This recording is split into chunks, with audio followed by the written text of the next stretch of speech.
Hello friends, welcome to the new episode of ইভেনিয়াম anniversary. তো এখন আমরা কথা বলবো সাইয়ারা বলে সিনেমাটা নিয়ে, যেটা মোহিত সুরি ডিরেক্ট করেছে, ওয়াইআরএফ অ্যাজ আ প্রডিউসার মানে অ্যাসোসিয়েট রয়েছে। ওকে, তো দেখুন এই সিনেমাটা কিন্তু আমার ভালো লেগেছে। এটা কিন্তু কেউ বলতে পারবে না সিনেমাটা খারাপ হয়েছে।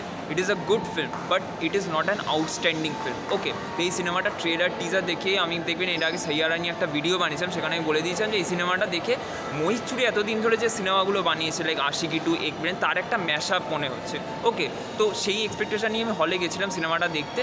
তো আমি দেখুন এখন তো সিনেমাটা দেখে বেরিয়েছি, আর আপনাদের গ্যারেন্টি দিয়ে বলতে পারি এই সিনেমাটা কিন্তু ইউথ অডিয়েন্সদের মধ্যে বিশালভাবে ওয়ার্ক করতে চলেছে। ওকে, মানে এই সিনেমাটা আমার মনে হয় দারুণভাবে ইউথ অডিয়েন্সের খুবই ভালো লাগবে। আর যারা মোহিত সুরির সিনেমার ফ্যান বা মোহিত সুরির ডিরেকশনের ফ্যান, ওকে, ধরুন আশিকি টু এক ব্রেন সিনেমাটা যাদের যাদের পছন্দ, বা ওই জোনের সিনেমা যারা ধরুন ইন্টেন্স লাভ স্টোরি দেখতে পছন্দ করে, তাদের জন্য এই সিনেমাটা খুবই ভালোভাবে ওয়ার্ক করতে চলেছে, আর তাদের সিনেমাটা খুবই ভালো লাগবে। ওকে, তো এই সিনেমাটার মধ্যে অনেক কিছু পজিটিভও রয়েছে, আর কিছু কিছু নেগেটিভ পয়েন্টস রয়েছে, সেগুলোর ব্যাপারে আমরা আস্তে আস্তে কথা বলবো। তো ফার্স্টে পজিটিভটা নিয়ে যদি বলে দিই, তো ফার্স্ট পজিটিভ পয়েন্ট হচ্ছে যেটা মোহিত সুরির সিনেমার সবথেকে বড় পজিটিভ পয়েন্ট প্রত্যেকটা সিনেমাতেই থাকে, সেটা সিনেমা ভালো হোক খারাপ হোক, সেটা হচ্ছে মিউজিক। ওকে, তো এই সাইয়ারা সিনেমার গানগুলো তো মানে দেখবেন একটা অডিও জোকে বক্স সিরিজ হয়েছিল, সেটা আমি কোনো মানে ভিডিওতে মানে আলাদা করে আর ভিডিও বানাইনি সেটা নিয়ে।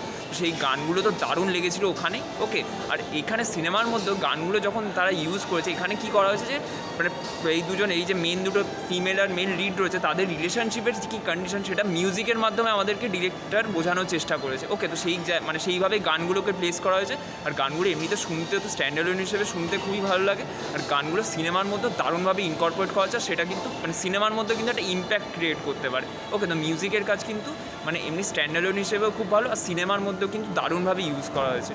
তো মিউজিকের কাজ ওভারঅল খুবই ভালো। সেকেন্ড যেটা পজিটিভ পয়েন্ট, যেটা মোহিত সুরি মানে সব থেকে মানে পজিটিভ যেটা থাকে মানে প্রত্যেকটা সিনেমায় দেখবেন, মোহিত সুরির লাস্ট যে সিনেমাটা ছিল এক বিলিয়ন রিটার্নসে আপনি যদি স্ক্রিপ্ট ওয়াইজ দেখেন সিনেমাটা কিন্তু ভালো ছিল না। ওকে, কিন্তু সিনেমাটা ওয়াচেবল একটা সিনেমা, বিকজ মোহিত সুরি জিনিসটাকে ডিরেকশন দিয়ে পুল অফ করে দিচ্ছে। আর মোহিত সুরি আরেকটা জিনিস খুব ভালো করতে পারে, যে ধরুন সিনেমা স্ক্রিপ্ট পুয়ার, কিন্তু সে কিছু কিছু রোম্যান্টিক মোমেন্টস ক্রিয়েট করতে পারে, কিছু কিছু একটু kind of twist and turns add করে, যাতে সিনেমাটা ধরুন কেউ ধরুন দেখছে, ওকে, তার কিন্তু দেখতে মানে তার জন্য সিনেমাটা ওয়াচেবল হবে। ওকে, এরকম মনে হবে না যে সিনেমাটা দেখে মানে টাইম ওয়েস্ট হলে এরকম হলে। এই জিনিসটা কিন্তু আপনি মোহিত সুরির যে কোনো সিনেমা আপনি দেখুন, আপনার কিন্তু ফিল হবে না। ওকে, এক billion Returns is one of the example. তো এই সিনেমার মধ্যেও মোহিত সুরি কিন্তু কিছু ভালো ভালো রোম্যান্টিক মোমেন্টস ক্রিয়েট করেছে। ওকে, স্পেশালি ফার্স্ট হাফের মধ্যে যেভাবে জিনিসটাকে ডেভেলপ করেছে, সেটা মানে ফার্স্ট হাফটা সিনেমার অ্যাকচুয়ালি খুবই ভালো। সেখানে যেভাবে এই ফিমেল ক্যারেক্টারটাকে ইন্ট্রোডিউস করা, অনিত পাড়া ক্যারেক্টারটাকে ইন্ট্রোডিউস করা, তারপর কীভাবে আহান পান্ডে ক্যারেক্টারটা তার লাইফে চলে আসে, এই জিনিসটাকে যেভাবে আস্তে আস্তে আস্তে আস্তে স্লোলি ডেভেলপ করা, সেই জিনিসটা কিন্তু দেখতে দারুণ লাগে। ওকে, আর সেখানে ডেফিনেটলি গান এটসেট্রা তো রয়েছে, সেগুলো খুবই ভালো। ফার্স্ট হাফের ডেভেলপমেন্টটা খুবই ভালো ওভারঅল। আর এখানে মোহিত সুরি সিনেমার আরেকটা যেটা পজিটিভ পয়েন্ট, সেটা হচ্ছে ইমোশনস। তো এখানে ইমোশনাল পোর্শন যেটা রয়েছে সিনেমার মধ্যে, সেটা কিন্তু দারুণভাবে সিনেমাতে ওয়ার্ক করে। ওকে, তো মানে আমার তো দারুণ লেগেছে। আর হলে যারা রয়েছে তারাও কিন্তু প্রত্যেকটা মানে কিছু কিছু জায়গাতে কিন্তু তারা হাততালি দিচ্ছে। আর লাস্টে যখন সিনেমাতে মোহিত সুরির নাম চলে আসে, ডিরেক্টেড বাই মোহিত সুরি, প্রত্যেকে মানে 50% অডিয়েন্স হাততালি দিয়েছে। ওকে, অ্যাকচুয়ালি যে 60% অকুপেন্সি ছিল, তার মধ্যে প্রায় 90% লোকই হাততালি দিচ্ছিল। তো এটা আমার দারুণ লাগলো যে একটা মানে ডিরেক্টরকে এইভাবে প্রেস করা হচ্ছে, যে আমার খুবই পছন্দের একজন ডিরেক্টর, সেটা খুবই ভালো লেগেছে। ওকে, আর এবার যদি আমরা সিনেমাতে আবার ব্যাক করি, তো সিনেমার মধ্যে আমি ডেফিনেটলি যেটা বলছিলাম, ইমোশনাল পোর্শনটা খুবই ভালোভাবে এখানে ওয়ার্ক করে। ওকে, আর আরেকটা জিনিস যেটা এই সিনেমার মধ্যে ভালো লেগেছে, সেটা হচ্ছে যে এখানে যেভাবে জিনিসটাকে শ্যুট করা হয়েছে, ওকে, ওয়াইআরএফ অ্যাজ আ প্রডিউসার রেখেছে, তারা কিন্তু কোনোরকম খামতি রাখেনি যে নতুন স্টার মানে হিরো হিরোইনকে লঞ্চ করা হচ্ছে, যে মানে করবো মানে ধরুন বাজেট রেস্ট্রিকশন করে দেবো, সেই জিনিসটা কিন্তু করেনি। সিনেমাটা কিন্তু গ্র্যান্ডভাবে শ্যুট করে, যেভাবে মিউজিক কনসার্ট এটসেট্রাগুলোকে রেখেছে, সেগুলো কিন্তু দেখতে দারুণ লাগে। ওকে, এছাড়া সিনেমার মধ্যে আরও যদি পজিটিভ পয়েন্ট বলি, তো ডেফিনেটলি পারফরমেন্সের ব্যাপারে বলতেই হবে। এখানে আহান পান্ডের পারফরমেন্স খুবই ভালো, মানে স্পেশালি ইমোশনাল জায়গাতে সে দারুণ কাজ করেছে।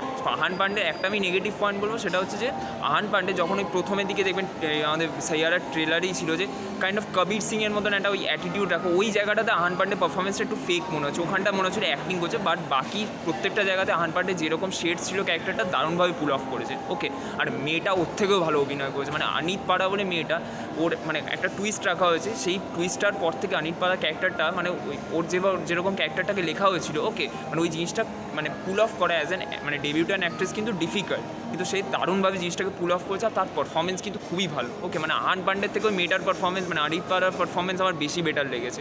ওকে, তো এদের দুজনের কেমিস্ট্রিও দারুণভাবে ওয়ার্ক করে সিনেমার মধ্যে। ইমোশনস বললাম দারুণভাবে ওয়ার্ক করে, রোম্যান্টিক মোমেন্টস ডেফিনেটলি রয়েছে। সিনেমার নেগেটিভ পয়েন্টে যদি চলে আসি, তো সিনেমার সেকেন্ড হাফটা আমার মনে হচ্ছে একটু ড্র্যাগ করছে। সিনেমার লেন্থ যেহেতু বড়, 2 ঘন্টা 36 মিনিটের লেন্থ, তো সিনেমার সেকেন্ড হাফটা মানে কোথাও কোথাও গিয়ে একটু রিপিটেটিভ মনে হয়, কিছু জায়গাতে ড্র্যাগ করে সিনেমাটা। আরেকটা নেগেটিভ পয়েন্ট হচ্ছে সিনেমাটা খুব প্রেডিক্টেবল। ওকে, মানে সিনেমাটার মধ্যে আপনি এরকম মানে যে প্রচণ্ড ইউনিক কিছু দেখছেন এই জিনিসটা কিন্তু আপনি পাবেন না, সেটা ওরা অফারও করেনি, সেটা ছেড়ে দিই। কিন্তু কেউ যদি প্রচণ্ড এক্সট্রাঅর্ডিনারি সিনেমা ভেবে এক্সপেকটেশন নিয়ে যায়, যেহেতু সিনেমাটা এখন প্রচুর ভাইরাল হচ্ছে, প্রত্যেকে দেখতে যাচ্ছে, প্রচুর ইউথরা দেখতে যাচ্ছে, তো সেই যদি আপনি প্রচণ্ড এক্সট্রাঅর্ডিনারি সিনেমার এক্সপেকটেশন নিয়ে যান, তাহলে কিন্তু আপনি কোথাও গিয়ে ডিসঅ্যাপয়েন্টেড হবেন। ওকে, যেটা আমার মনে হয়েছে পার্সোনালি দেখে। তো ওভারঅল ডেফিনেটলি এই সিনেমাটা আপনারা ডেফিনেটলি হলে গিয়ে দেখতে পারেন, আপনাদের খুবই ভালো লাগবে। ওকে, আর মোহিত সুরি যে এতদিন পরে একটা সিনেমা, মোহিত সুরি অ্যাকচুয়ালি এই সিনেমাটা পারফেক্ট একটা কামব্যাক সিনেমা। ওকে, আর অনেকে বলছে কর্পোরেট বুকিং এটসেট্রা দিয়ে বক্স অফিস বাড়িয়ে দেওয়া হচ্ছে, আমার কিন্তু সেটা মনে হয়নি দেখে, কারণ কি সেকেন্ডে ফার্স্ট শো দেখেছি 70% মতন অকুপেন্সি ছিল। ওকে, এটা this is not a joke.